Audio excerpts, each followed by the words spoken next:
Okay, start करूया. ठीक आहे.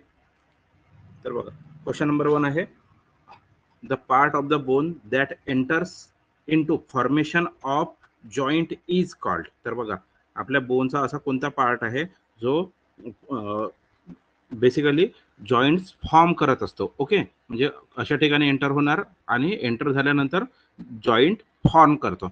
जॉईंट कशाला म्हणतो? जेव्हा दोन वेगवेगळे बोन एका ठिकाणी येतात किंवा सेम कॅटेगरीचे जरी बोन असणार, परंतु दोन सेपरेट बोन जेव्हा एका ठिकाणी येतात त्याला आपण काय म्हणतो? जॉईंट म्हणतो. ओके, तर बघा, ॲज लाईक जसा तुम्ही हा एक बोन आहे. ओके, हा एक बोन आहे आणि सेकंड बोन हा असा आहे समजून घ्या. ओके, तर सेकंड बोन हा असा आहे, तर याला आपण काय म्हणणार? याला आपण जॉईंट म्हणणार. ओके, तर जो कोणता पार्ट आहे की ज्याच्याने जॉईंट फॉर्म होतो. ओके, बोनचा असा कोणता पार्ट आहे ज्याच्याने जॉईंट फॉर्म होतो, तेच आपल्याला क्वेश्चन मध्ये विचारलेलं आहे. तर बघा, आपल्याला हा जो पार्ट दिसत आहे, ओके, या बोनचा हा वाला पार्ट आणि या बोनचा हा वाला पार्ट म्हणजे अप्पर सरफेस समजून घेऊयात. ओके, तर अप्पर सरफेसनीच काय होत आहे? जॉईंट फॉर्म होत आहे. जो अप्पर सरफेस असते त्यालाच आपण आर्टिक्युलेटिंग सरफेस म्हणतो. ओके, काय म्हणतो? Articulating surface. तर मग या क्वेश्चनचा आन्सर काय असणार? Option A. Okay, articulating surface. ठीक आहे, चालेल. आणि याच्यानंतर काय म्हणत आहे? Bony sinus. तर बघा, जेव्हा सायनसेस म्हणजे काय? ज्यावेळेस ओपनिंग ऑलरेडी प्रेझेंट असते तर त्याला आपण सायनस म्हणणार. ओके, क्लिअर आहे? हा, नेक्स्ट क्वेश्चन. क्वेश्चन नंबर 2 आहे, in the stages of growth and development the infancy extends from. तर बघा, जे ग्रोथ अँड डेव्हलपमेंटच्या स्टेजेस असतात तर त्यामध्ये इन्फन्सी पिरियड आपल्याला, इन्फन्सी पिरियड म्हणजे कोणता पिरियड आहे तेच आपल्याला ओळखायचं आहे. ओके, तर birth to 4 week, birth to 1 year, 4 weeks to 1 year, की 1 to 3 इयर्सचा पिरियड म्हणजे काय होणार? इन्फन्सी होणार. ओके, तर काय असायला पाहिजे याचा आन्सर? बी. सगळ्यांनी बी केलेला आहे. Birth to 1 year. बघा, आपल्या ज्या स्टेजेस असतात त्या कशा असतात? निओनेट. ओके, स्टेजेस कशा असतात? पहिली निओनेट, त्याच्यानंतर मग इन्फन्सीची स्टेज असते. ओके, त्याच्यानंतरची स्टेज काय असणार? इन्फन्सी. त्याच्यानंतर मग बच्चा काय होतो? टॉडलर. ओके, टॉडलर म्हणजेच काय? असा तो रांगायला लागतो, बरोबर की नाही? तर ते एक स्टेज म्हणजे काय झाली?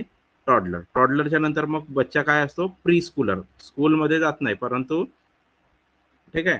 मग त्याच्यानंतर प्री स्कूलरच्या नंतरची जी स्टेज असेल त्याची, ती कोणती असणार? स्कूलर स्टेज असेल. ओके, स्कूलरच्या नंतर मग तो काय होतो? अडोलसंट होतो. ओके, आणि अडोलसंटच्या नंतर मग काय होणार? तो अडल्ट होणार. ओके, तर बघा, निओनेट म्हणजे काय होतं? जेव्हा बर्थ होते, बेबीचा बर्थ होते आणि 0 to 28 डेजचा जो ड्युरेशन असतो. ओके, म्हणजेच काय? 0 to 4 वीक्स, 28 डेज म्हणजे 4 वीक्स म्हणू शकतो. तर तो पिरियड म्हणजे काय झाला? निओनेट. मग त्याच्यानंतर आहे इन्फन्सी. तर इन्फन्सी म्हणजे काय होणार? 1 महिना तर ऑलरेडी कंप्लीट झालेला आहे. ओके, म्हणजे 4 वीक ऑलरेडी कंप्लीट झालेले आहेत. तर 4 वीकच्या नंतर पासून, ओके, 4 वीकच्या नंतर पासून 1 इयरचा जो ड्युरेशन असतो त्याला आपण इन्फन्सी म्हणतो. त्यानंतर आहे टॉडलर. तर बघा, टॉडलरचा जो ड्युरेशन असतो तो किती असतो? 1 to 3 इयरचा असतो. ओके, ठीक आहे. त्यानंतर आहे मग प्री स्कूलर. तर प्री स्कूलर केव्हा म्हणणार आपण? जेव्हा बच्चा 3 to 4 इयरचा असेल त्यावेळेस आपण त्याला प्री स्कूलर कन्सिडर करणार. त्याच्यानंतर मग तो शाळेत जायला सुरुवात करणार. 5व्या वर्गापासून शाळेत जातो. ओके, तर केव्हापर्यंत? 12व्या वर्गापर्यंत. ठीक आहे, सॉरी, 12व्या वर्षापर्यंत. त्याच्यानंतर अडोलसंट. तर अडोलसंट म्हणजे काय झाला? 12 to 18 इयर्सचा जो ड्युरेशन असेल, ओके, तर त्याला अडोलसंट म्हणणार. आणि जेव्हा त्याचे 18 इयर्स कंप्लीट होणार आणि त्याच्यापेक्षा जर तो मोठा जर झालेला असेल तर त्याला आपण काय म्हणतो? अडल्ट म्हणतो. तर आता सांगा, याच्यामध्ये आन्सर काय असायला पाहिजे? काय आन्सर बसायला पाहिजे सांगा? ठीक आहे. जेवढ्यांनी बी केलेला होता, 2 केलेला होता, आता क्लिअर झाला. तर हा बघा, हा जो बी केलेला आहे, बर्थ टू 1 इयर. तर बर्थ टू 1 इयर नाही म्हटलेला आहे ना, 4 वीक टू 1 इयर म्हटलेला आहे. तर हा तर सरळ चुकला. ओके, बर्थ टू 4 वीक म्हणजे हे काय झाला? निओनेट झाला. त्याच्यानंतर 4 वीक टू 1 इयर. तर बघा, याला आपण इन्फन्सी पिरियड म्हणणार. आणि 1 to 3 इयर म्हणजे काय झाला? हा टोडलर झाला. ओके, काय झाला? टॉडलर झाला. ओके, क्लिअर आहे? हा, पुढे बघूयात मग. नेक्स्ट क्वेश्चन आहे question number 3. The function of amniotic fluid are. तर बघा एमनिओटिक फ्लुइड असतो कुठे? एमनिओटिक सॅक मध्ये, बरोबर. युटेरसच्या अंदर मध्ये काय असणार? एमनिओटिक सॅक असेल आणि एमनिओटिक सॅकच्या अंदर मध्ये फ्लुइड असतो आणि फ्लुइड मध्ये बेबी सस्पेंडेड असतो. तर जो एमनिओटिक फ्लुइड असतो त्याचा फंक्शन्स काय आहेत तेच आपल्याला क्वेश्चन मध्ये विचारलेलं आहे. ओके, तर protect foetus from the jarring and injury. ठीक आहे, इथं जर्किंग पाहिजे होता. ठीक आहे, जर्क आणि इंजुरी पासून प्रोटेक्ट करतो का? मेंटेन इंट्रायुटेराइन टेम्परेचर, त्यानंतर provides nutrient to the foetus, त्यानंतर protect the placenta and umbilical cord. Okay, तर कोणते कोणते फंक्शन्स आहेत सांगा आता त्याचे.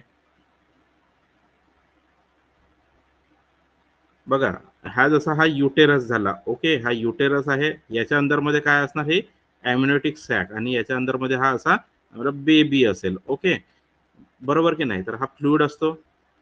ठीक आहे, फ्लुइड आहे, तर हा फ्लुइडचा काय फंक्शन असेल? तर बघा, काही जर जर्क जर आला तर हा काय करतो? फ्लुइड जो असतो तो जर्क ऍब्झॉर्ब करून घेतो, म्हणजे बेबीला फर्दर इंजुरी होऊ देणार नाही. तर हा पहिला सेंटेन्स बरोबर आहे. जेव्हा बघा बेबी बाहेर निघालेलाच नाही तर अंदरचा जो एन्व्हायरमेंट आहे तो सुद्धा हा जो फ्लुइड असेल तो मेंटेन करून ठेवणार की नाही? बरोबर. त्याच्यानंतर न्यूट्रिएंट्स, तर बघा जो बेबी असतो ना, तर तो बेबी जो फ्लुइड असतो त्याला ड्रिंक करत असतो. ओके, एमनोटिक फ्लुइडला काय करतो? तो ड्रिंक करतो, त्याच्यातून त्याला न्यूट्रिएंट सुद्धा भेटत असतात. ओके, सोबतच बघा, जेव्हा हा जर्क ऍब्झॉर्ब करत आहे. ओके, जर्क काय करत आहे? ऍब्झॉर्ब करत आहे, तर बेबीला तर तो प्रोटेक्ट करतच आहे. सोबतच बघा, हा जो अम्लायकल कॉर्ड आहे किंवा जो प्लासेंटा आहे, तर प्लासेंटाला सुद्धा त्याच्याने प्रोटेक्शन भेटणार की नाही? बरोबर. जेव्हा बेबीला भेटत आहे तर ऑब्व्हियसली प्लासेंटाला सुद्धा भेटेल, तर मग हा सुद्धा बरोबर आहे. तर मग बरोबर कोणते आहेत? चारही पण बरोबर आहेत. ए बी सी असणार का? नाही. बी सी डी नाही. ओके, त्याच्यानंतर ए सी डी नाही, ए बी सी डी. तर बघा, हे सगळेचे सगळेच बरोबर आहेत या ठिकाणी. ओके, क्लिअर आहे? सगळेच फंक्शन्स आहेत त्याचे. ठीक आहे ना, चालेल. पुढे बघूयात मग. नेक्स्ट क्वेश्चन आहे question number 5. Wait wait weight,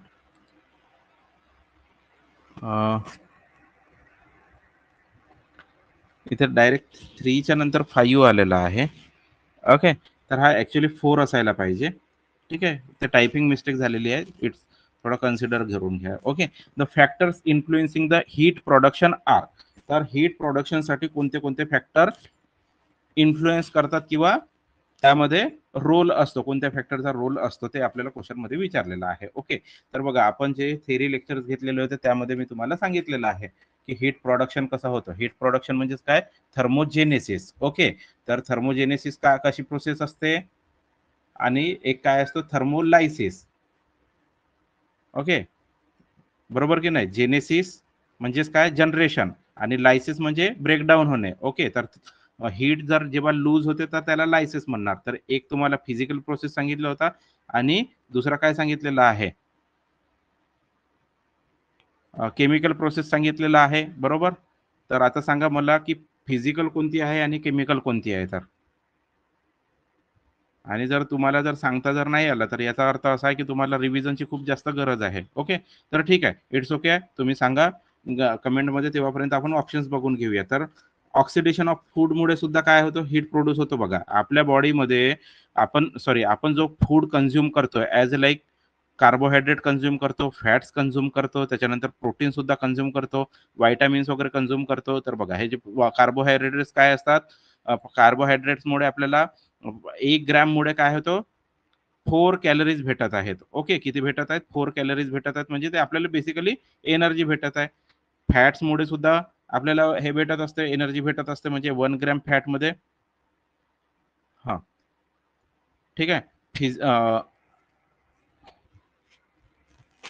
हा, तर 1 ग्रॅम फॅटमध्ये किती? 9 कॅलरीज असतात, आणि प्रोटीनमध्ये सुद्धा 1 ग्रॅम प्रोटीनमध्ये 4 कॅलरीज. तर बेसिकली याच्यामधून जेव्हा फूडचं ऑक्सिडेशन होते तर त्याच्यामुळे आपल्याला हीट प्रोड्यूस होत असते आपल्या बॉडीमध्ये. तर हा सेंटेन्स बरोबर आहे. त्याच्यानंतर एन्झायटी अँड नर्वसनेस. तर मी तुम्हाला ऑलरेडी सांगितलेलं आहे की जेव्हा एन्झायटी असते माणसाला किंवा नर्वसनेस असते तर त्यामध्ये आपल्या बॉडीची जी आपल्या बॉडीमध्ये जे हीट प्रोडक्शन असते ते काय होते?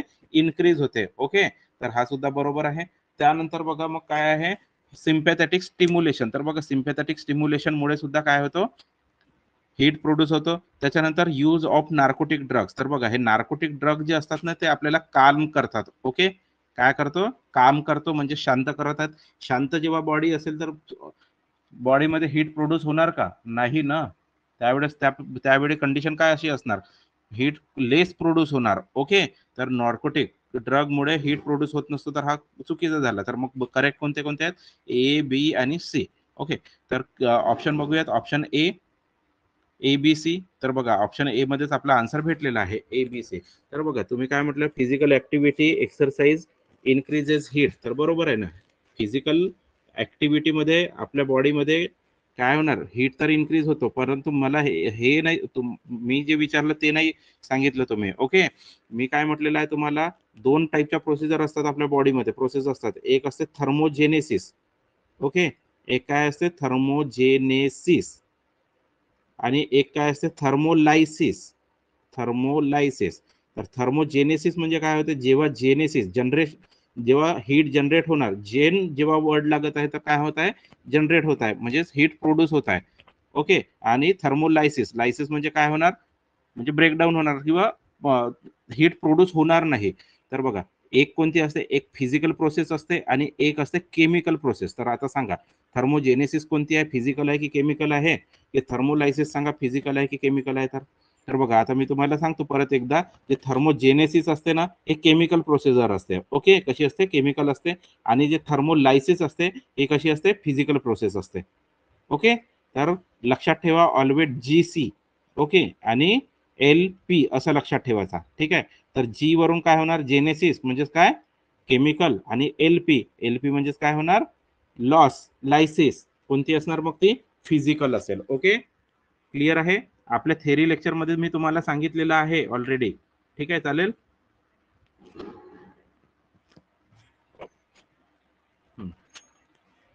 तर पुढे बघूयात मग, नेक्स्ट क्वेश्चन असेल. नेक्स्ट क्वेश्चन काय असणार, हा question number 5.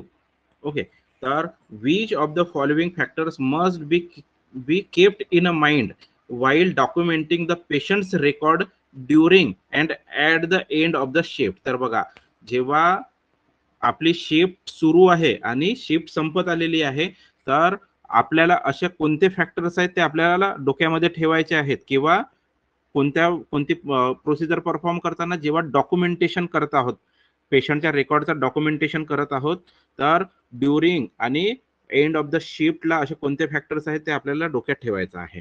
Okay, charting must be as brief as possible, की एकदम शॉर्ट मध्ये चार्टिंग करून ठेवणार का, इथं फ्लूड एफ लिहिणार आणि 100 ml लिहिणार, यू लिहिणार, युओ लिहिणार आणि 100 ml 1000 ml असं लिहून ठेवणार का, नाही.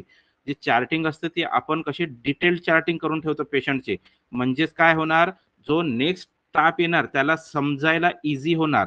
तर हा तर चुकीचा झाला. ओके, त्यानंतर बघा, the documentation must be in the format as followed in the concern hospital. तर बघा ज्या प्रत्येक हॉस्पिटलमध्ये वेगवेगळा फॉर्मॅट आपण यूज करणार का, नाही ना.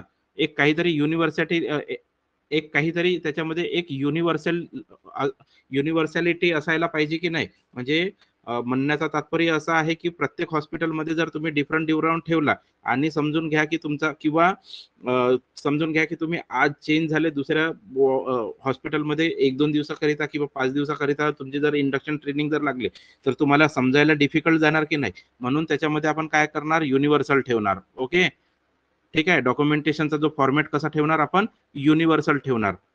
बघा तुम्ही मॅक्झिमम हॉस्पिटलमध्ये तुम्ही ऑब्झर्व करा, वेगवेगळ्या हॉस्पिटलचे काय असतं, जे चार्टिंग असते कशी, इथे डेट असते, मग त्याच्यानंतर टेम्परेचर असणार, पल्स असणार, रेस्पिरेशन असणार, बीपी असणार, मग आरबीएसचा चार्ट असेल, मग इनटेकचा चार्ट, आउटपुटचा चार्ट, अशाच फॉर्मॅटमध्ये ऑलमोस्ट आपल्याला बघायला भेटते ना. बरोबर की नाही. हा सिक्वेन्स मागे पुढे असू शकतो, टीपीआर पहिले लिहिलेला असेल, सॉरी इनटेक आउटपुट पहिले लिहिलेला असेल, मग टीपीआर नंतर लिहिलेला असेल, पण अराउंड तर याच्या जवळपासच आपला हे असणार ना, जो फॉर्मॅट असेल तो. बरोबर की नाही. तर हा सुद्धा इनकरेक्ट आहे. त्याच्यानंतर काय म्हटलेलं आहे, chart must be prepared in the form of legal document आणि the patient must be check periodically. तर आपण पिरियडिकली पेशंट चेक करणार का, नाही ना. ते तर आपण कसं, एक तर शिफ्ट संपत आहे त्यावेळेस, किंवा मग शिफ्ट सुरू झालेली आहे त्यावेळेस एकदा बघून घेणार. ओके, तर हा सुद्धा चुकीचा आहे. तर जो चार्ट अशा पद्धतीने आपल्याला प्रिपेअर करायचा आहे की तो आपल्यासाठी एक लीगल डॉक्युमेंट ठरणार. ओके, म्हणजे समजा जर काही जरी कॉम्प्लिकेशन जर झालं तर तुमच्याकडे तो लीगल प्रूफ असायला पाहिजे. ओके, क्लिअर आहे. तर याचा आन्सर काय असायला पाहिजे? ऑप्शन 3. ठीक आहे. हा, पुढे बघूयात मग. नेक्स्ट क्वेश्चन आहे. क्वेश्चन नंबर काय असणार? हा 6 असेल. The attributes of the primary health care includes. तर बघा PHC जो असतो, okay, primary health care centre जे असतात त्याचे जे प्रायमरी हेल्थ केअरचे जर ॲट्रिब्यूटचा जर विचार केला तर त्यामध्ये काय येतो? Accessibility, acceptability, adaptability, affordability. कोणता कोणता येणार? बघा, ॲक्सेसिबिलिटी तर असायलाच पाहिजे. कोणताही health care system, health care institution असेल त्याच्यामध्ये आपल्याला ॲक्सेसिबिलिटी ठेवावीच लागते. तर हा तर बरोबर आहे. त्याच्यानंतर ॲक्सेप्टेबिलिटी पण असायला पाहिजे. त्यानंतर ॲडॅप्टेबिलिटी. ॲडॅप्टेबिलिटी म्हणजे काय? सिच्युएशन नुसार आपल्याला ॲडॅप्ट व्हावं लागेल. बरोबर की नाही? तर हा सुद्धा बरोबर आहे. त्यानंतर अफोर्डेबिलिटी. तर पेशंटला अफोर्डेबल असायला पाहिजे की नाही ती सर्व्हिस. जी सर्व्हिस आपण प्रोव्हाइड करत आहोत प्रायमरी हेल्थ केअर इन्स्टिट्यूटमध्ये, ते पेशंटला अफोर्डेबल असायला पाहिजे. बघा, प्रायमरी हेल्थ केअर इन्स्टिट्यूटमध्ये जर विचार केला तर इनफ अमाउंटमध्ये सर्व्हिसेस प्रेझेंट असतात का? नाही. तिथं आपण प्रायमरी लेव्हलच्या सर्व्हिसेस देतो. आणि समजा जर तुम्ही प्रायमरी लेव्हलच्या सर्व्हिसेस देत आहात आणि तुम्ही पेशंट करून ₹1000, ₹1500, ₹2000 जर चार्ज करतो म्हणणार तर चालणार का? नाही ना. तर अफोर्डेबिलिटी सुद्धा असायला पाहिजे. तर हे 4चे 4ही बरोबर आहेत. ओके, क्लिअर आहे? हं. तर एबीसी नाही, बीसीडी नाही, एसीडी नाही, एबीसीडी. तर याचा आन्सर काय असणार? ऑप्शन 4 असेल. क्लिअर आहे? समजलं ना मी काय सांगितलं तर? पुढे बघूयात. नेक्स्ट क्वेश्चन आहे question number 8. The comprehensive community health nursing includes. तर बघा, कॉम्प्रहेन्सिव्ह कम्युनिटी हेल्थ नर्सिंग विचारलेलं आहे. तर त्याच्यामध्ये कोणते कोणते फॅक्टर्स इन्क्लूड असायला पाहिजे? पहिला आहे जनरल इन्फॉर्मेशन, सेकंड आहे डेमोग्राफिक कॅरेक्टरिस्टिक्स, थर्ड आहे एन्व्हायरमेंटल कंडिशन्स, फोर्थ आहे इकॉनॉमिक अँड ट्रान्सपोर्ट कंडिशन्स. तर कोणते कोणते असायला पाहिजेत यामध्ये? मग हा क्वेश्चन नंबर काय असेल? 7 असेल. ओके.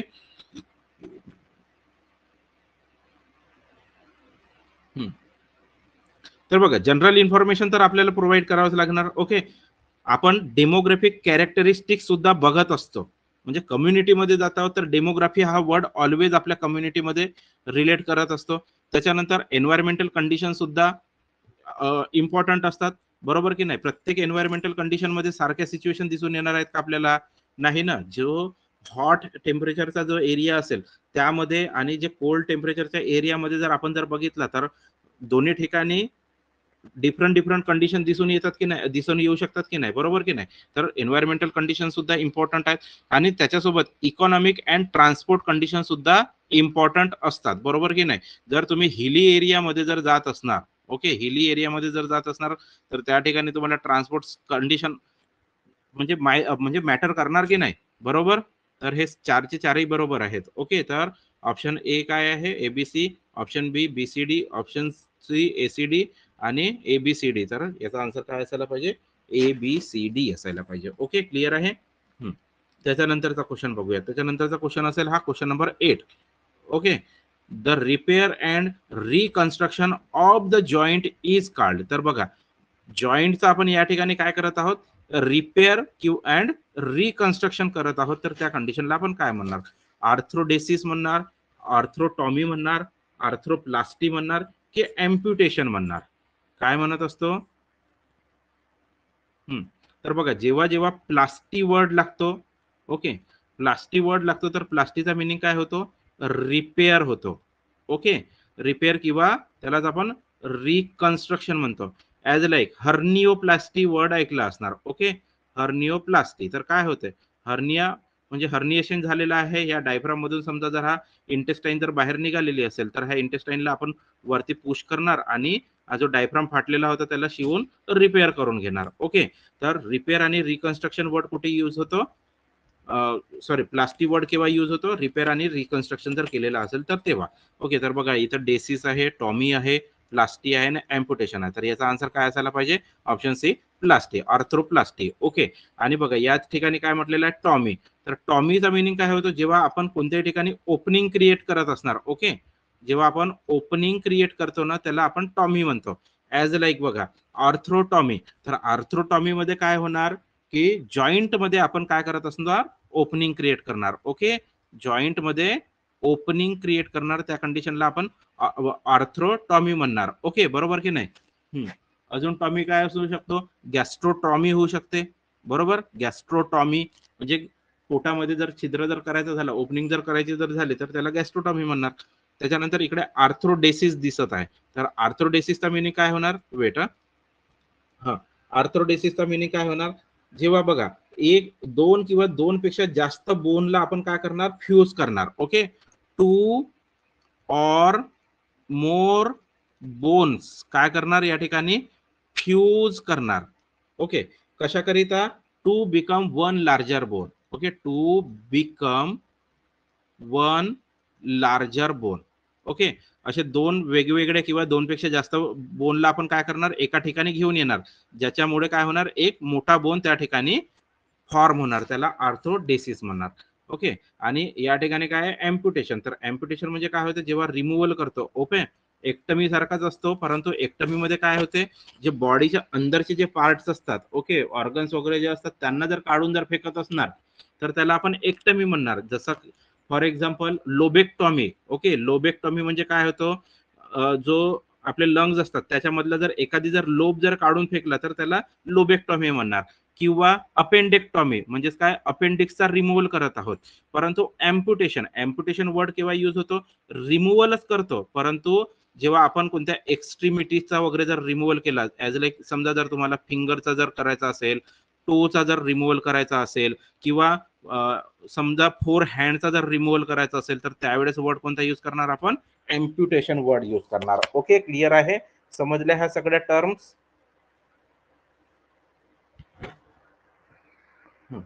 पुढे बघूयात मग.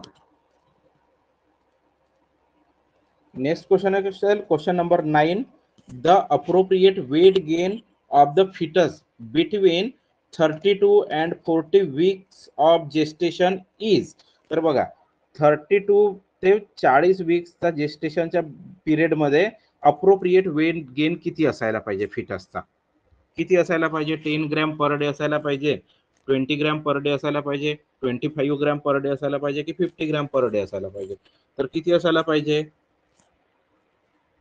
32 वीक टू 40 वीकच्या ड्युरेशन मध्ये जो वेट गेन असतो बेबीचा किंवा फिटसचा, तर तो अप्रॉक्सिमेटली किती असायला पाहिजे. नाही, 50 बहुत ज्यादा हो जाएगा, आता तुक्के नका मारू. ठीक आहे, मीच सांगतो.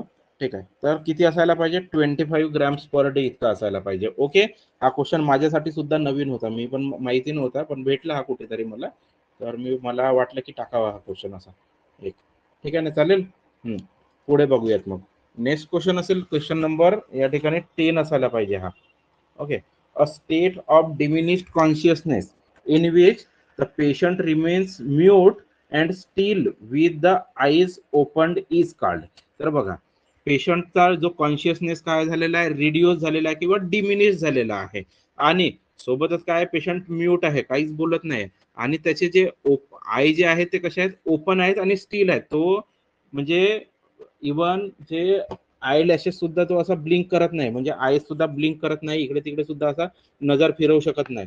तर अशा कंडिशनला आपण काय म्हणणार, कॅटाटोनिया म्हणणार, स्टुपर म्हणणार, पॅनिक म्हणणार, की हिस्टेरिया म्हणणार, काय म्हणू शकतो. तर बघा मी आता तुम्हाला वर्ड टू वर्ड समजावून सांगतो. बघा कॅटाटोनिया म्हणजे काय होतं, जेव्हा ॲबनॉर्मल मोमेंट्स शो करायला लागतो पर्सन. ओके, ॲबनॉर्मल मोमेंट्स जेव्हा शो करतो तर त्याला आपण कॅटाटोनिया म्हणणार. परंतु इथं तर ॲबनॉर्मल मोमेंट नाही, हा तर डायरेक्ट शांतच होऊन गेला बिलकुल, है ना, तर कॅटाटोनिया तर होणार नाही. त्यानंतर आहे स्टुपर, त्याच्यानंतर आहे पॅनिक.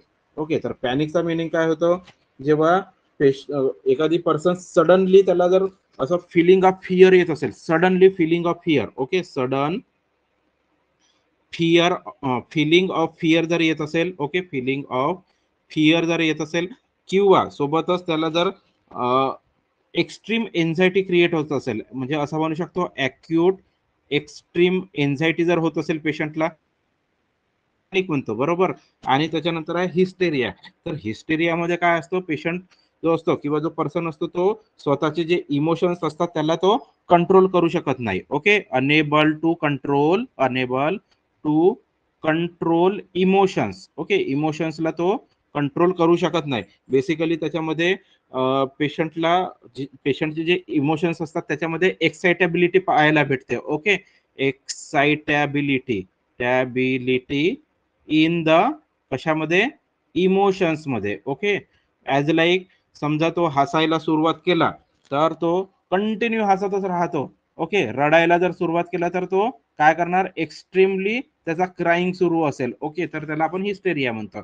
तर याचा मग स्टुपर म्हणजे काय झाला, जेव्हा पेशंट अनकॉन्शियस आहे, डिमिनिश कॉन्शियसनेस आहे त्याचा, आणि म्यूट आहे, आणि त्याचे आईज सुद्धा फिक्स झालेले आहेत. ओके, स्टील आहेत, तर त्या कंडिशनला आपण काय म्हणणार, स्टुपर म्हणणार. ओके, क्लिअर आहे. तर याचा आन्सर काय असायला पाहिजे, ऑप्शन बी. सगळ्यांचाच आन्सर बरोबर आहे या ठिकाणी. ठीक आहे, नेक्स्ट बघूयात. नेक्स्ट क्वेश्चन असेल question number 11. The role of medical surgical nurse that uses critical thinking, clinical judgment and nursing process as a key tool for nursing practice is. तर बघा, एक मेडिकल सर्जिकल नर्सचा रोल आपल्याला विचारलेला आहे. त्याच्यामध्ये ती काय यूज करत आहे, क्रिटिकल थिंकिंग यूज करत आहे, सोबतच क्लिनिकल जजमेंट यूज करत आहे, आणि नर्सिंग प्रोसेसचा सुद्धा यूज करत आहे. ADPIE चा सुद्धा या ठिकाणी काय करत आहे, यूज करत आहे. तर प्रोसेस ॲज अ की tool for nursing practice is. तर त्याला काय म्हणणार आपण, प्रॅक्टिशनर रोल म्हणणार, लिडरशिप रोल म्हणणार, मॅनेजरियल रोल म्हणणार, की रिसर्च रोल म्हणणार? काय म्हणणार सांगा.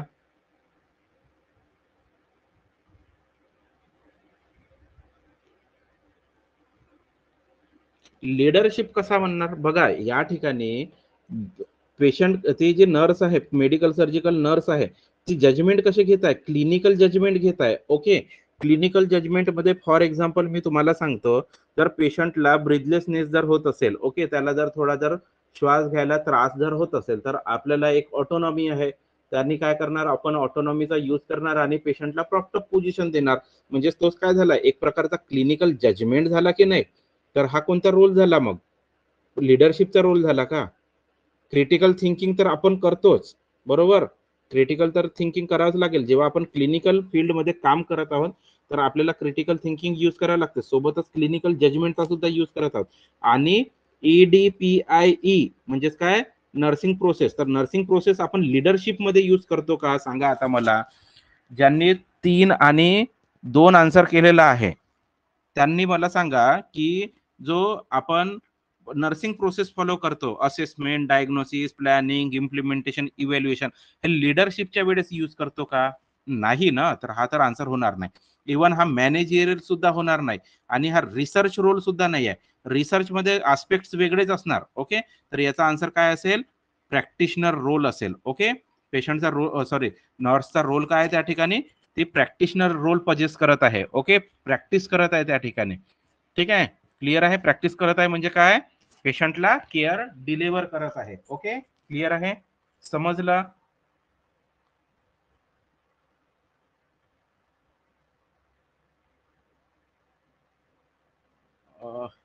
मीनाक्षी, प्रिया, पल्लवी, रोशन, मंजुला, प्रिया, पल्लवी, ऋतुजा, अंजली, मीनाक्षी, रोशन, मेघा, मोनिका, रोशन.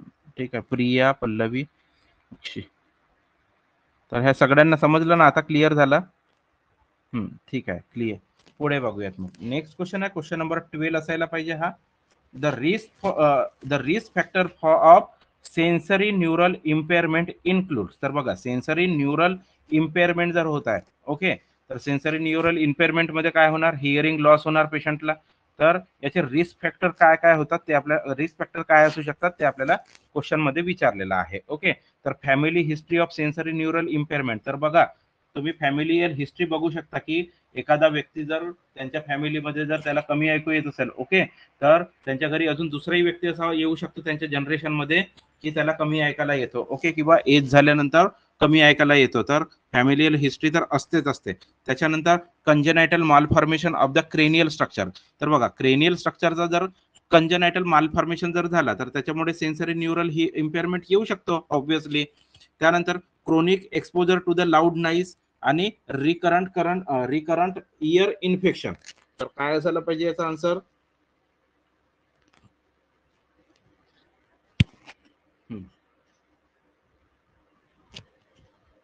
आता बघा मी तुम्हाला 2 सांगितलेले आहेत, म्हणजे ए आणि बी तर आलेला आहे. आता तुम्ही सी आणि डी मध्ये आता जज करा.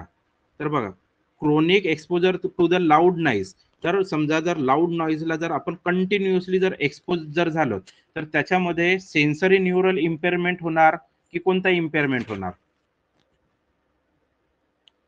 कोणता हिअरिंग लॉस होत असतो त्याच्यामध्ये?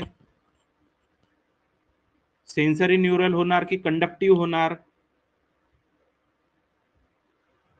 बघा, जेव्हा लाऊड नॉईजला आपण जेव्हा एक्सपोज होतो ना, त्यावेळेस आपल्याला कंडक्टिव्ह हिअरिंग लॉस होतो. ओके, कोणता होतो? Conductive hearing loss. तर हा चुकीचा आहे. त्याच्यानंतर रिकरंट इयर इन्फेक्शन मध्ये सेन्सरी न्यूरल हिअरिंग लॉस होऊ शकतो पेशंटला. ओके, तर मग पर्सनला. ओके, तर मग करेक्ट कोणते कोणते सेंटेन्स आहेत? ए, बी आणि डी करेक्ट आहे. ओके, तर ऑप्शन बघूयात. Option A B C, option B B C D, option C A B D. तर बघा या ठिकाणी आपल्याला आन्सर मिळालेला आहे. तर याचा आन्सर काय असायला पाहिजे? ऑप्शन सी असायला पाहिजे. ओके, सगळ्यांनी म्हणजे ऑलमोस्ट सगळ्यांचाच आन्सर करेक्ट आहे. ओके, क्लिअर आहे. पुढे बघूयात मग. नेक्स्ट क्वेश्चन आहे, क्वेश्चन नंबर हा किती असायला पाहिजे? 13. Okay, the tumour of hyaline cartilage is called. तर बघा, हायलिन कार्टिलेजचा जर ट्युमर जर झाला तर त्याला आपण काय म्हणत असतो? ऑस्टिओकॉन्ड्रोमा म्हणणार, ऑस्टिओसार्कोमा म्हणणार, एनकॉन्ड्रोमा म्हणणार की कॉन्ड्रोसार्कोमा म्हणणार? काय म्हणत असतो? हायलिन कार्टिलेजचा जर ट्युमर जर झाला तर त्याला आपण काय म्हणणार? तर त्याला आपण एनकॉन्ड्रोमा म्हणत असतो. ओके, काय म्हणत असतो? एनकॉन्ड्रोमा. तर याचा आन्सर काय असायला पाहिजे? Option C. तर बघा या ठिकाणी तुम्हाला ऑस्टिओकॉन्ड्रोमा दिसत आहे. तर ऑस्टिओ वर्ड म्हणजे दिसत आहे, तर म्हणजे काय झाला? हा कशाच्या रिलेटेड? बोनच्या रिलेटेड. जेव्हा बोन मध्ये बिनाइन ट्युमर जर झाला, ओके, बिनाइन ट्युमर जर झाला, बिनाइन ट्युमर ऑफ बोनला आपण काय म्हणणार? ऑस्टिओकॉन्ड्रोमा. त्याच्यानंतर आहे ऑस्टिओसार्कोमा. तर बघा, ऑस्टिओसार्कोमा जो असतो ना, हा मॅलिग्नंट ट्युमर असतो. ओके, कसा असतो? हा मॅलिग्नंट ट्युमर असतो. कशामध्ये होणार? ज्यामधून बोनचा फॉर्मेशन होतो. ओके, बोन फॉर्मेशन कोणत्या सेल्स मधून होतो? ऑस्टिओक्लास्ट मधून होतो. बरोबर की नाही? कशामधून होतो? ऑस्टिओक्लास्ट. तर जेव्हा ऑस्टिओक्लास्टचा जर ट्युमर जर होत असेल, okay, malignant tumour of bone forming cells. Okay, bone forming सेल्सचा जर मॅलिग्नंट ट्युमर होत असेल, म्हणजेच कशाचा? ऑस्टिओक्लास्ट. ऑस्टिओक्लास्ट नाही, नाही, ऑस्टिओक्लास्ट नाही, ऑस्टिओब्लास्ट येणार. ओके, ऑस्टिओब्लास्ट मधून बोन फॉर्म होतो आणि ऑस्टिओक्लास्ट जो असतो तो बोन मेंटेन करण्याचं काम करतो. ओके, ठीक आहे ना? क्लिअर आहे. मग इकडे काय दिसतंय आपल्याला? कोंड्रोसार्कोमा. तर कोंड्रोसार्कोमाचा मिनिंग काय होतो? जेव्हा बोन कार्टिलेजचा, ओके, बोन कार्टिलेजचा ट्युमर होणार तर त्याला आपण ऑस्टिओकॉन्ड्रोमा म्हणणार. परंतु आपल्याला क्वेश्चन मध्ये काय होता? हायलिन कार्टिलेज म्हटलेला होता. आणि जेव्हा बोन कार्टिलेजचा जर ट्युमर होणार, ओके, बोन कार्टिलेजचा जर ट्युमर होणार तर त्याला आपण कोंड्रोसार्कोमा म्हणणार. ओके, क्लिअर आहे? समजलं? समजलं?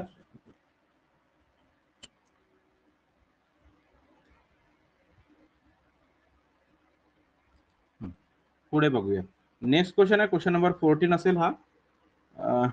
the refractive error caused by differences in the curvature of the cornea and lens is called. तर बघा, कॉर्निया आणि जो लेन्सचा जो कर्वेचर मध्ये जर डिफरन्स जर आला तर त्याच्यामुळे काय होणार? रिफ्रॅक्टिव्ह एरर येणार. ओके, तर हा जो रिफ्रॅक्टिव्ह एरर येतो तर याला आपण काय म्हणतो?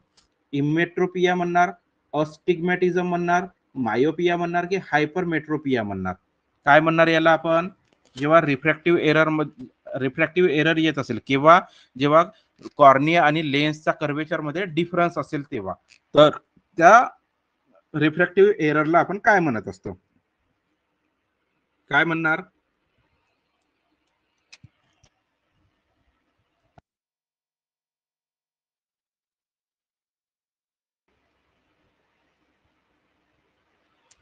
हा, तर बघा, इमेट्रोपिया म्हणजे जे नॉर्मल विजन असते ना त्यालाच आपण इमेट्रोपिया म्हणतो. ओके, नॉर्मल विजनला आपण काय म्हणणार?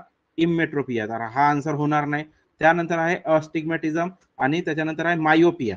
मायोपियालाच आपण नियर साइटेडनेस म्हणतो. ओके, काय म्हणतो? नियर साइटेडनेस म्हणत असतो. म्हणजे काय होणार? नियर साइटेडनेस म्हणजे काय होणार बेसिकली? तर बघा, पेशंटला जे नियर ऑब्जेक्ट असतात ना ते क्लिअर दिसतात. ओके, नियर ऑब्जेक्ट क्लिअर दिसतात, परंतु जे फार ऑब्जेक्ट जे असतात, ओके, फार ऑब्जेक्ट जे असतात ते त्याला ब्लर दिसतात. ओके, त्याचप्रमाणे मग आहे हायपरमेट्रोपिया. ओके, तर जस्ट मायोपियाच्या अपोजिट हायपरमेट्रोपिया असतो. जेव्हा मायोपियाला आपण नियर साइटेडनेस म्हणत आहोत, तर मग हायपरमेट्रोपियाला आपण काय म्हणणार? फार साइटेडनेस म्हणणार. ओके, फार साइटेडनेस म्हणणार. तर बेसिकली फार साइटेडनेस मध्ये काय होणार मग? तर जस्ट याच्या अपोजिट, मायोपियाच्या अपोजिट मध्ये जे नियर ऑब्जेक्ट जे असणार ते ब्लर दिसणार आणि जे फार ऑब्जेक्ट जे असणार ते काय दिसणार? क्लिअर दिसून येणार. ओके, फार ऑब्जेक्ट कसे दिसून येणार? क्लिअर दिसून येणार. तर आता समजलं तुम्हाला याचा आन्सर काय असायला पाहिजे? मग याचा आन्सर काय असायला पाहिजे? अस्टिग्मॅटिझम. ओके, हा. तर रिफ्रॅक्टिव्ह एरर येत आहे कशामध्ये? कर्वेचर मध्ये. कशाच्या? कॉर्निया आणि लेन्सच्या कर्वेचर मध्ये समजा जर रिफ्रॅक्टिव्ह एरर जर येत असेल तर त्याला आपण काय म्हणणार? अस्टिग्मॅटिझम म्हणणार. ओके, क्लिअर आहे? हा. तर बघा, आता तुम्हाला असा क्वेश्चन विचारला जाऊ शकतो की अस्टिग्मॅटिझम मध्ये आपण कोणता लेन्स यूज करतो? कोणता लेन्स यूज करणार या ठिकाणी? पेशंटला कोणता लेन्स देणार?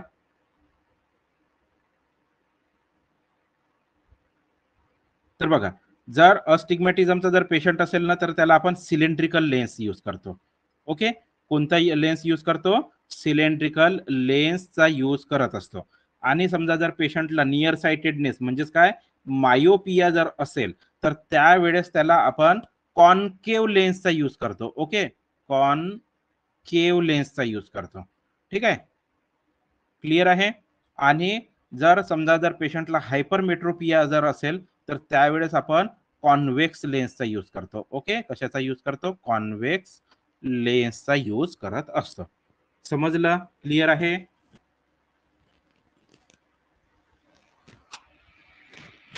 क्लिअर आहे?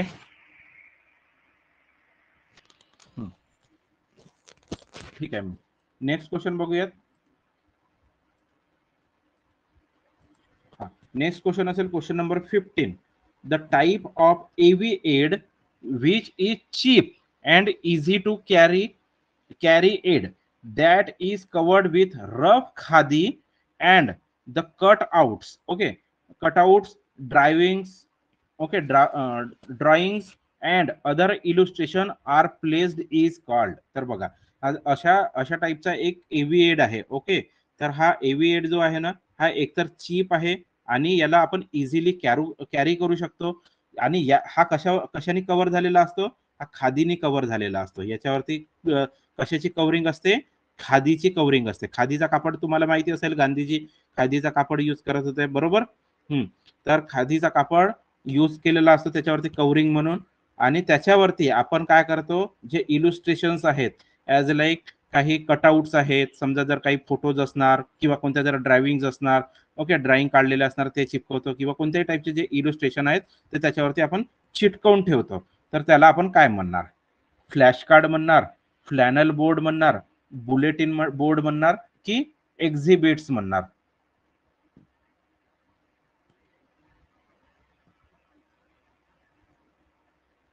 काय म्हणत असतो?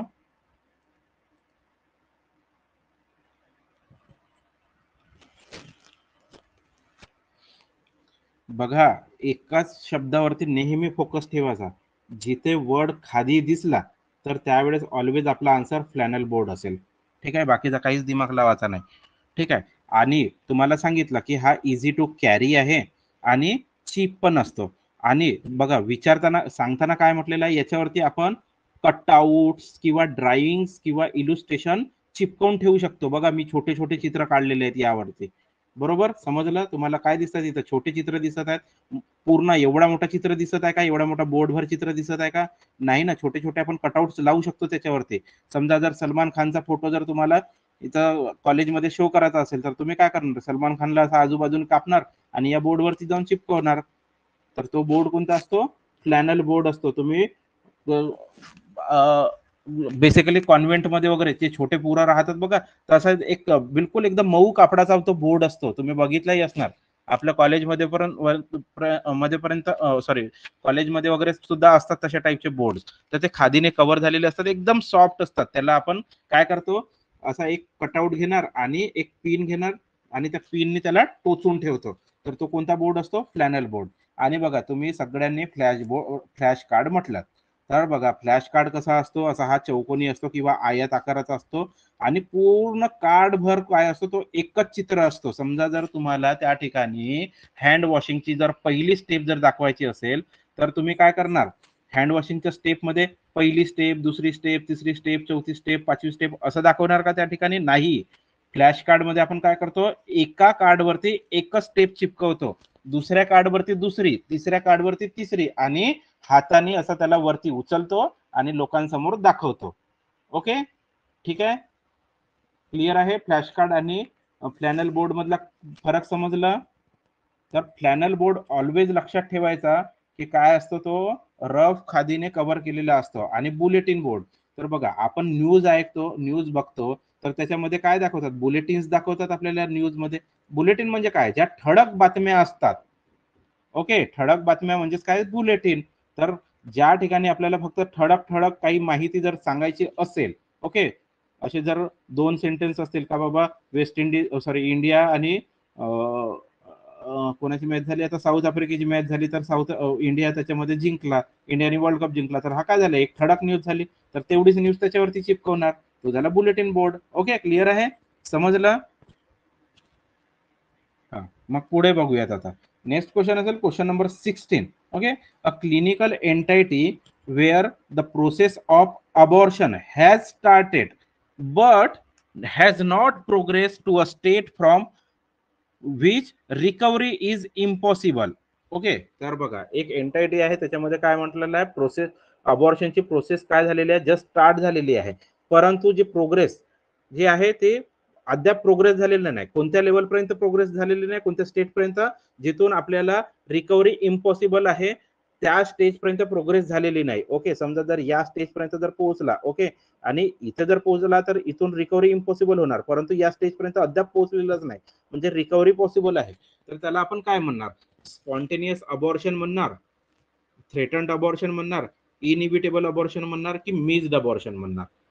तर बघा, जर आपण अबॉर्शनचे जर टाइप्स जर बघितलं तर टाइप्स किती असतात, टाइप्स किती असतात, दोन टाइपचे अबॉर्शन असतात. ओके, एक असतो स्पॉन्टेनियस आणि एक काय असतो, इंड्युस्ड. इंड्युस मध्ये जो एमटीपी वगैरे जो असतो, ओके, तो इंड्युस मध्ये येणार. आणि बघा हे जो स्पॉन्टेनियस जो असतो ना, ह्या स्पॉन्टेनियस मध्ये फर्दर दोन टाइप्स असतात. फर्दर दोन टाइप्स कोणते आहेत बघा, एक असतो रिकरंट, ओके, एक काय असतो रिकरंट आणि सेकंड असतो आयसोलेटेड. ओके, सेकंड काय असतो, आयसोलेटेड असतो. आणि ह्या आयसोलेटेडचे जर आपण फर्दर जर टाइप जर बघितले, तर यामध्ये तुम्हाला कंप्लीट अबॉर्शन दिसणार, इनकम्प्लीट अबॉर्शन दिसणार, अजून काय दिसतो त्याच्यामध्ये, थ्रेटन्ड अबॉर्शन दिसतो. ओके, इनइव्हिटेबल अबॉर्शन सुद्धा असतो, त्याच्यानंतर मिस्ड अबॉर्शन असतो, किंवा एक अजून सेप्टिक अबॉर्शन सुद्धा असतो. तर बघा आता वन बाय वन आपण समजून घेऊयात की इनकम्प्लीट कोणता होणार, कम्प्लीट कोणता होणार. तर बघा, इनकम्प्लीट म्हणजे काय, पूर्णपणे बाहेर निघालेला नाही. ओके, म्हणजे अबॉर्शनची अशी प्रोसेस ज्याच्यामध्ये जो फिटस असतो, ओके, म्हणजे अबॉर्शन ऑलरेडी स्टार्ट तर झालेला आहे, परंतु जो कन्सेप्शनचा जो मटेरियल असतो किंवा प्रॉडक्ट असतो, ओके, जो कन्सेप्शनचा प्रॉडक्ट असतो तो पूर्णपणे बाहेर निघालेला नसतो. एंटायर प्रॉडक्ट जो असतो तो बाहेर निघालेला नसतो. काही जो असतो तो आतमध्ये रिटेन झालेला असतो. ओके, तर तो झाला इनकम्प्लीट. ओके, आणि कम्प्लीट हा जस्ट त्याच्या अपोजिट असणार. म्हणजे कम्प्लीट मध्ये काय, पूर्णचा पूर्ण जो कन्सेप्शनचा जो मटेरियल असेल, ओके, किंवा जो प्रॉडक्ट असेल, ओके, कन्सेप्शन प्रॉडक्ट असेल, तो कम्प्लिटली बाहेर निघालेला असेल. हा, बरोबर, कन्सेप्शन प्रॉडक्ट एंटायरली आउट म्हणजे काय झालं, कम्प्लीट. त्याच्यानंतर आहे थ्रेटन्ड अबॉर्शन. तर बघा थ्रेटन्ड अबॉर्शन आपल्याला जे डेफिनेशन दिसत आहे इथे क्वेश्चन मध्ये, की अबॉर्शन स्टार्ट झालेलं आहे परंतु प्रोग्रेस झालेली नाही, जिथून आपली रिकव्हरी इम्पॉसिबल आहे अशापर्यंत प्रोग्रेस अद्याप झालेली नाही, तर त्याला आपण काय म्हणणार, थ्रेटन्ड अबॉर्शन म्हणणार. तर याचा आन्सर काय असेल, ऑप्शन बी असेल. ओके, त्याच्यानंतर बघा या ठिकाणी तुम्हाला इनइव्हिटेबल अबॉर्शन दिसत आहे. ओके, तर इनइव्हिटेबल अबॉर्शन म्हणजे काय होते, म्हणजे changes have progress to a state from where continuation of pregnancy is not possible किंवा इम्पॉसिबल. ओके, म्हणजे अशा लेवल पर्यंत अबॉर्शन पोहोचलेलं आहे की त्या लेवलवरतून आता आपल्याला रिकव्हरी पॉसिबल होणारच नाही. म्हणजे जस्ट थ्रेटनच्या अपोजिट कोण असणार, थ्रेटनच्या अपोजिट इनइव्हिटेबल असणार. ओके, थ्रेटन मध्ये काय होत आहे की रिकव्हरी पॉसिबल होती, परंतु इनइव्हिटेबल मध्ये अशा स्टेजवरती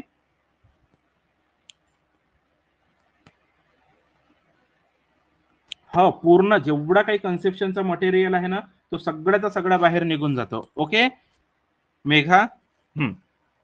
आणि त्याच्यानंतर आहे मिस्ड अबॉर्शन. एक काय असतो मिस्ड अबॉर्शन, तर मिस्ड अबॉर्शन मध्ये बेसिकली जो फिटस असतो तो डेड असतो. Okay,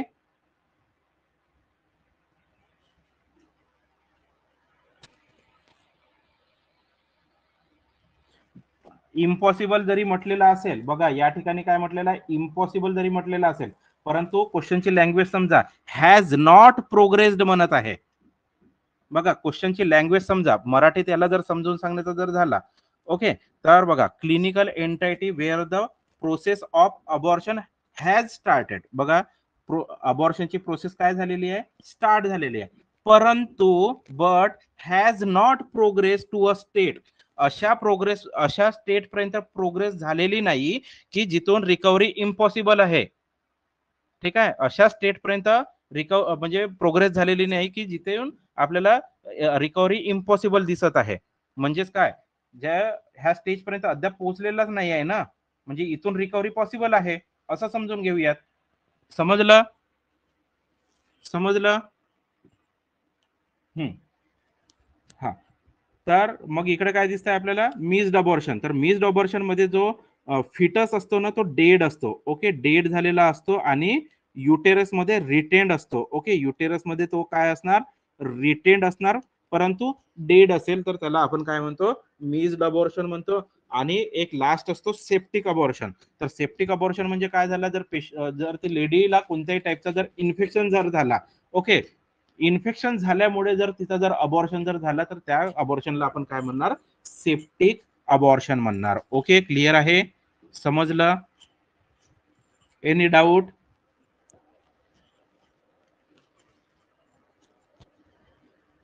please reply.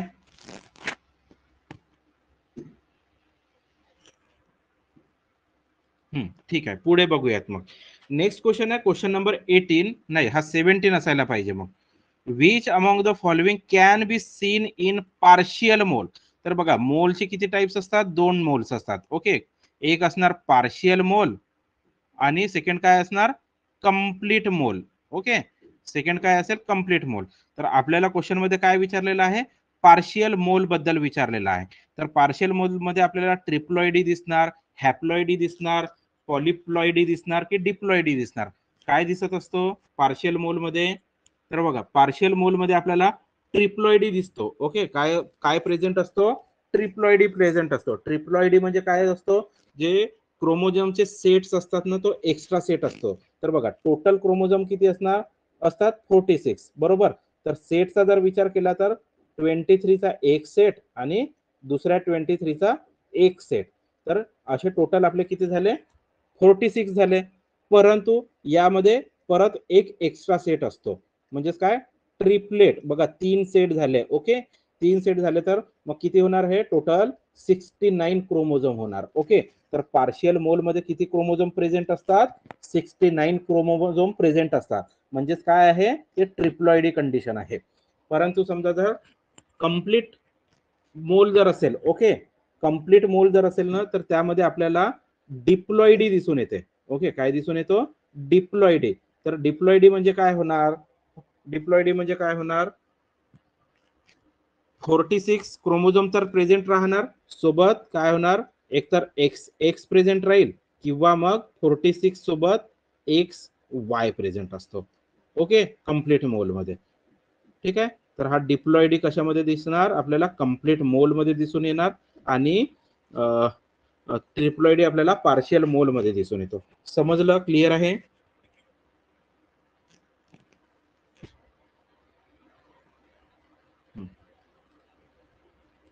ओके, पुढे बघूयात मग. नेक्स्ट क्वेश्चन आहे क्वेश्चन नंबर 18 असेल हा. Okay, the serological reaction which sensitises bacteria for phagocytosis is called. तर बघा अशा कोण सिरोलॉजिकल रिएक्शन आहे तर ते काय करते बॅक्टेरियाला सेन्सिटाईज करते कशाकरिता फॅगोसाइटिस करिता. बघा फॅगोसाइटोसिस असते, एक काय असतो फॅगोसाइटोसिस असते आणि सेकंड काय असतो पिनोसाइटोसिस. तर फॅगोसाइटोसिस मध्ये काय असते सेल काय करणार एनगल्फ करणार. ओके, सेल काय करणार एनगल्फ करणे म्हणजे काय गिळून टाकते. ओके, आणि पिनोसाइटोसिस तर पिनोसाइटोसिसचा मिनिंग काय होणार सेल ड्रिंकिंग होणार. ओके, सेल काय होणार ड्रिंकिंग म्हणजे ते काय करणार जो कंटेंट असेल लिक्विड कंटेंट त्याला पिऊन टाकणार आपली सेल. ओके, किंवा जर फॅगोसाइटोसिस जर म्हटलं तर त्यावेळेस काय करणार जो बॅक्टेरियल सेल असेल त्याला खाऊन टाकणार एनगल्फ करून टाकणार. ओके, तर बघा हे जे आपली ज्या सेल्स आहेत ओके म्हणजे डब्ल्यूबीसी पर्टिक्युलरली जे काय न्यूट्रोफिल्स इसाइनोफिल्स बॅझोफिल्स वगैरे असतात यांचं काम काय असतं फॅगोसाइटोसिसचा काम असतो की नाही बरोबर. तर हे काय करतात स्वतःचा जो हा स्ट्रक्चर असतो ओके म्हणजे आउटर सेल वॉल जे असते ना ओके आउटर वॉल वरती काय करतो एक लिक्विड किंवा असं एक केमिकल कंपाऊंड सिक्रेट करतो.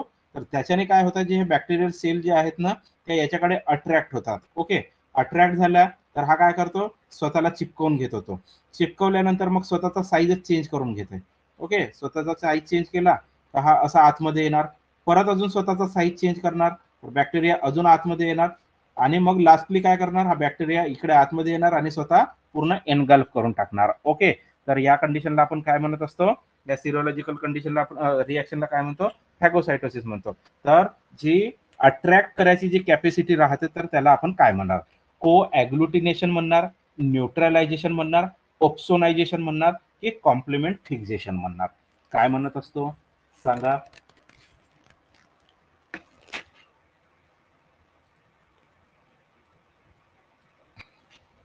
तर बघा मी आता जस्ट सांगितलेलं आहे की हे काय करणार स्वतःकडे अट्रॅक्ट करत असतो. ओके, तर स्वतःकडे अट्रॅक्ट करत असतो ना तर याला आपण ऑप्सोनायझेशन म्हणतो. ओके, काय म्हणतो ऑप्सोनायझेशन. तर याचा आन्सर काय असायला पाहिजे ऑप्शन 3.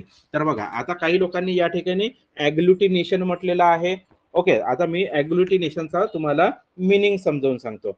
बघा तुम्ही एखाद्याचा ब्लड ग्रुप ए आहे आणि त्या ठिकाणी समजा जर त्याला जर बी ब्लड ग्रुप दिला तर तो ब्लड काय होणार ॲग्लुटिनेशन होणार त्या ठिकाणी बरोबर की नाही ॲग्लुटिनेशन होणार. समजलं? त्याचे असे काय म्हणणार त्याचं ॲग्लुट होणार म्हणजे काय रक्तात जमा होऊन जाईल म्हणजे त्याचे काय काय बनणार त्याचे त्याला आपण काय म्हणू शकतो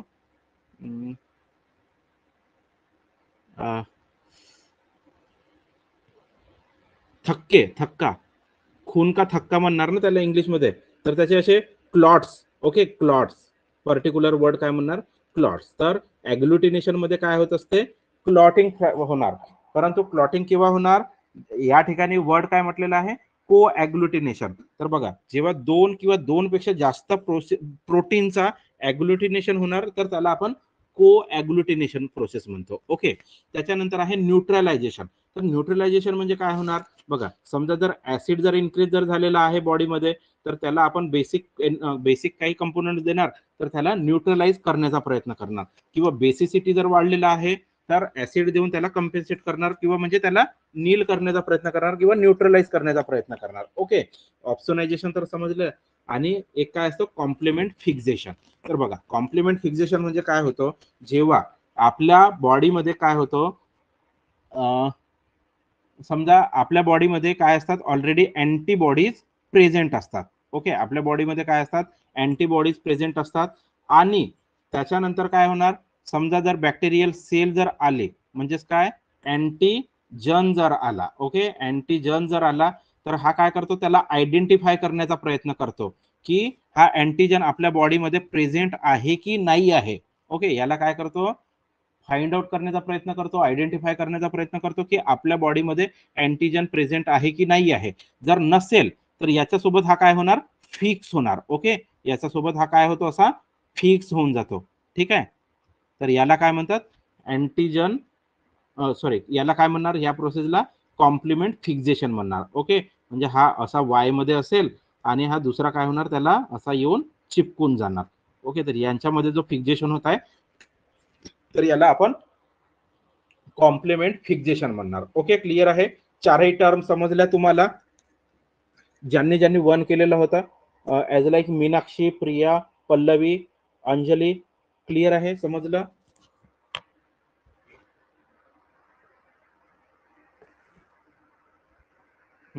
पुढे बघूयात मग. नेक्स्ट क्वेश्चन असेल question number 19. Okay, a clinical feature of a patient with major depression includes. तर बघा, पेशंटला काय आहे, मेजर डिप्रेशन आहे. तर मेजर डिप्रेशन मध्ये कोणते कोणते फीचर्स आपल्याला दिसून येतात तेच आपल्याला फाइंड आउट करायचं आहे. ओके, तर agitation, behaviour variation, increase appetite, panic attack. तर काय काय दिसून येणार पेशंटला. एजिटेशन तर दिसून येणार की तो अस्वस्थ असेल, त्याला एका ठिकाणी बसायची इच्छा नसेल, किंवा तो काहीच नाही करू शकत, कोणत्याच गोष्टीला तो अडॅप्ट करू शकत नाही. कोणता म्हणजे जर पॉझिटिव्ह जरी स्टिम्युलस जरी देत असणार तरी त्याला असा खूप म्हणजे एजिटेशन असणार.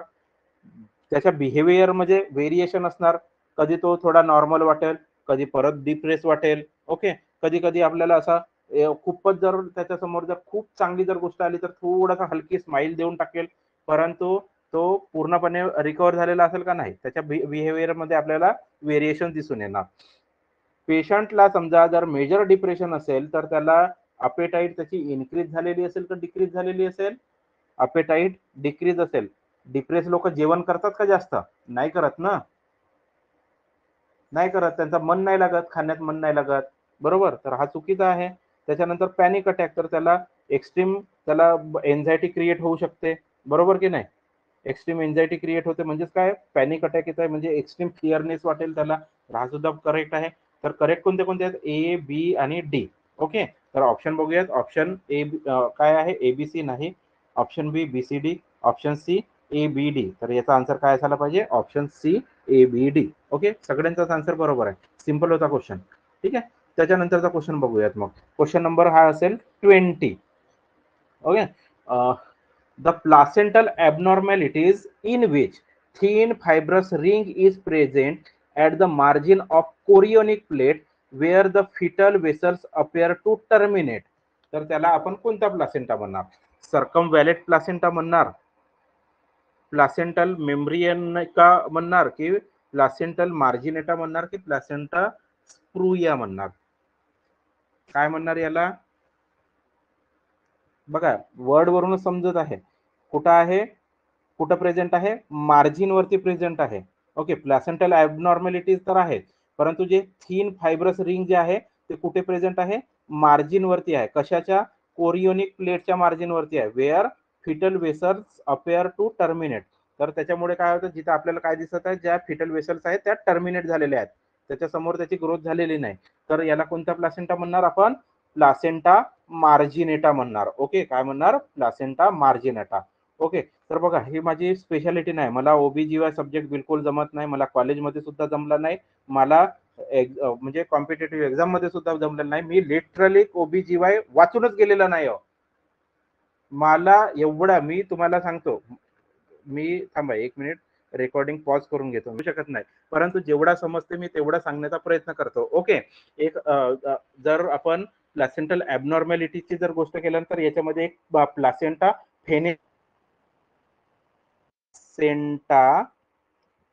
फेनेस्ट्राटा. ओके, तर प्लासेंटा फेनेस्ट्राटा मध्ये बेसिकली जसा हा हे प्लासेंटा आहे ना, ओके, तर या प्लासेंटा मध्ये असे होल्स दिसतात. ओके, आणि हे होल्स आहेत ना, हे ट्रान्सपरंट असतात. ओके, हे होल्स कसे असतात, ट्रान्सपरंट असतात. तर याला आपण काय म्हणणार, प्लासेंटा फेनेस्ट्राटा, म्हणजे असं म्हणू शकतो whole present in the Korean. Okay, जे कोरियन असते तर कोरियन मध्ये काय असतात, होल प्रेझेंट असतात. त्याच्यानंतर एक अजून प्लासेंटा असतो, बेटा, horseshoe horse shoe placenta. Okay, horse shoe placenta. तर ह्या हॉर्स शू वरून समजून येते, हा वर्ड आपण खूपदा ऐकलेला आहोत. हॉर्सचा शू कसा असतो, अशा प्रकारे असतो, बरोबर की नाही? म्हणजेच काय, यू शेप मध्ये. तर हा सुद्धा कसा असणार मग, एकतर हा प्लासेंटा कसा असेल, किडनी शेप मध्ये असेल. ओके, किडनी सुद्धा आपण म्हणतो की नाही, हॉर्स शू शेपची असते म्हणून किडनी. तर किडनी कशा असतात, अशा प्रकारचे असतात. हा, तर हा प्लासेंटा सुद्धा या प्रकारचा असतो, इकडून हे निघालेला असतो. त्याचा जो कॉर्ड असतो तो बाहेर निघालेला असतो. ओके, अजून त्याच्यानंतर एक सर्कम व्हॅलेट प्लासेंटा असतो. तर सर्कम व्हॅलेट प्लासेंटामध्ये, okay wait, circumvallate placenta. तर सर्कम व्हॅलेट प्लासेंटामध्ये जो फिटल सरफेस असतो ना, फिटल सरफेस, तर त्याच्यामध्ये अशी एक रिंग दिसून येते. ओके, रिंग दिसून येते, तर त्याला आपण काय म्हणणार, सर्कम व्हॅलेट प्लासेंटा. आणि एक काय असतो, बॅटल डोर प्लासेंटा सुद्धा असतो. तर ते मला माहित नाही ते काय आहे, तर बॅटल डोर प्लासेंटा वगैरे. तर ते थोडा तुम्ही ओबीजीवायच्या मॅडमला वगैरे थोडं विचारू शकता. ओके, जे नाही माहिती ते नाही सांगू शकत मी तुम्हाला. ठीक आहे, पुढे बघूयात मग. नेक्स्ट क्वेश्चन आहे क्वेश्चन नंबर 22, म्हणजे हा 21 असेल. ओके, हा, तर क्वेश्चन नंबर 21 काय आहे, the clinical manifestation of pyelonephritis includes. तर बघा, पायलोनेफ्रायटिस मध्ये कोणते कोणते क्लिनिकल मॅनिफेस्टेशन आपल्याला दिसून येतात. ओके, तर ॲब्डोमिनल और suprapubic pain, costovertebral angle tenderness, persistent vomiting, severe dehydration. Okay, तर बघा, पेशंटला जर पायलोनेफ्रायटिस असेल तर त्या कंडिशनमध्ये ॲब्डोमिनल सुप्राप्युबिक पेन प्रेझेंट नसतो, तर हा चुकीचा आहे. कॉस्टोवर्टिब्रियल अँगलवरती टेंडरनेस दिसून येतो. त्याच्यानंतर पेशंटला पर्सिस्टंट वोमिटिंग सुद्धा असते आणि पेशंटला सिव्हिअर डिहायड्रेशन सुद्धा होत असते. तर करेक्ट कोणते कोणते आहेत, बी, सी आणि डी करेक्ट आहे. ओके, तर यासाठी ऑप्शन काय असेल, ए बी सी नाही, बी सी डी. तर बघा, यासाठी ऑप्शन असेल ऑप्शन बी. ओके, क्लिअर आहे. हा, ठीक आहे. तर बस एवढेच क्वेश्चन होते. ठीक आहे, टोटल 21 क्वेश्चन्स आपण डिस्कस केलेले आहोत. ठीक आहे मग, तर आय होप की तुम्हाला समजलेला असेल हा टॉपिक. ठीक आहे, जर तुम्हाला क्वेरीज असणार तर तुम्ही मला ग्रुपमध्ये वगैरे विचारा, तर आपण त्याला सॉल्व्ह करण्याचा प्रयत्न करूया. ठीक आहे, so thank you everyone, thank you so much. आणि आता माझे लेक्चर्स या ठिकाणी संपले, तर आता आपलं तुमच्यासाठी बेस्ट ऑफ लक आहे. ओके, तुमची जी आता ESIC ची एक्झाम आहे, तर त्यासाठी तुम्हा सगळ्यांना बेस्ट लक आहे. ठीक आहे, ESI रिलेटेड काही क्वेश्चन्स, तर बघा, मी एक नाही का व्हिडिओ टाकलेला होता, तर त्या व्हिडिओमध्ये नाही का थोडीफार माहिती सांगितलेलं होतं. बट स्टील मी तो व्हिडिओ फाइंड आउट करतो की कोणत्या व्हिडिओमध्ये सांगितलेलं होतं, तर आणि ती माहिती मी तुम्हाला ग्रुपवरती शेअर करतो. ओके, फॉर एक्झाम्पल आता समजून घ्या की ESI ऍक्ट केव्हा पास झालेला होता, तर ESI ऍक्ट केव्हा पास झालेला आहे, 1948 मध्ये पास झालेला आहे. ओके, आणि इनेक्टमेंट केव्हा झालेला आहे याचा, म्हणजे इम्प्लिमेंटेशन केव्हा झालेलं आहे, 1951 मध्ये हा इम्प्लिमेंट झालेला आहे. थोडा मला कन्फ्युजन आहे 51 किंवा 52, पण जेव्हापर्यंत मला वाटते 51 मध्येच इम्प्लिमेंटेशन झालेलं आहे. ओके, आणि त्याच्यामध्ये बेनिफिट्स कोणते कोणते कव्हर होतात, तर बघा, एक असतो सिकनेस बेनिफिट. ओके, म्हणजे जर जो IP आहे, IP म्हणजे काय, इन्शुअर्ड पर्सन. ओके, ठीक आहे, इन्शुअर्ड पर्सनला समजा जर सिकनेस जर आला, कोणत्याही टाईपचा जर सिकनेस जर आला, तर त्याला बेनिफिट भेटतो. बेनिफिट कोणता भेटतो, ॲज लाईक, त्याला आता जर 4 दिवस तो ड्युटीवर जाऊ शकत नाही, 5 दिवस ड्युटीवर जाऊ शकत नाही, त्याला जर खूप ताप आहे, तर त्याची कंपनी त्याला पैसे देणार का, नाही देणार. मग कोण देणार, ESIC पैसे देणार. ओके, ठीक आहे, तर त्याला काय म्हणतात, सिकनेस बेनिफिट म्हणतात. एक असतो disability benefit, DB. Okay, DB म्हणजे काय झाला, डिसॅबिलिटी बेनिफिट. तर समजा एखादा वर्कर कंपनीमध्ये काम करता करता त्याला पायाला लागला आणि त्याचा पाय तोडून फेकायची गरज पडली, हात पूर्ण मशीनमध्ये गेला, हात कामातून गेला, म्हणजे तो डिसेबल झाला. तर पेशंटला काय, त्या पर्सनला काय होतंय, पेन्शन भेटतो, 1 वर्षापर्यंत पेन्शन भेटतं. तर त्याला आपण काय म्हणणार, डिसॅबिलिटी बेनिफिट म्हणणार. ज्या मदर असणार, म्हणजे वुमन IP असणार. ओके, तर वुमन IP म्हणजे काय, ते प्रेग्नंट जर झाले तर तिला मॅटर्निटी बेनिफिट सुद्धा भेटते. ओके, म्हणजे 6 महिन्याच्या पूर्ण सुट्ट्या, आणि 6 महिन्याच्या ज्या सुट्ट्या असतात त्या विथ पेड सुट्ट्या भेटणार, पेड सुट्ट्या असणार. ओके, म्हणजे त्या पूर्ण 6 महिन्याचा तिला पेमेंट भेटणार. सोबतच याच्यामध्ये अजून MB, SB, DB आणि disability benefit, sickness benefit, maternity benefit आणि अजून एक नाही का अजून एक बेनिफिट आहे, मला लक्षात नाही येत. आत्ता मला बोलता बोलता आला होता लक्षात, बट मी परत विसरलो तो. काय असतो? Medical benefit, sickness benefit, disability benefit.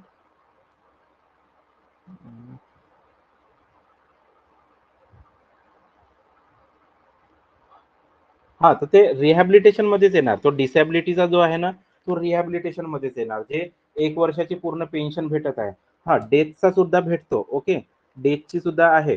समजा जर जो आयपी आहे त्याची जर डेथ जर झाली, तर त्याला त्याच्या फॅमिलीला त्याच्या फ्युनरल करिता पैसे दिले जातात.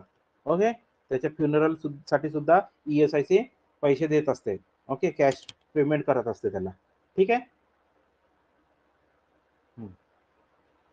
जर काही जर आठवलं याच्या रिगार्डिंग, तर मी अजून परत तुम्हाला ग्रुपवरती शेअर करून घेणार. चालेल?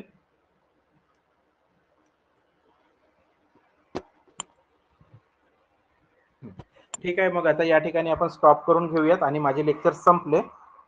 तर बाकीचे जे काही लेक्चर्स असणार त्याच्यामध्ये बाकीचा सिलेबस कव्हर करून घ्या किंवा बाकीचे जे काही क्वेश्चन्स आहेत ते कव्हर करून घ्या. Okay, so thank you everyone, thank you so much. आणि आता डायरेक्ट रिझल्ट लागल्यावरतीच भेटूया. ठीक आहे. ठीक आहे, मग मी आता लेक्चर एक्झिट करतोय.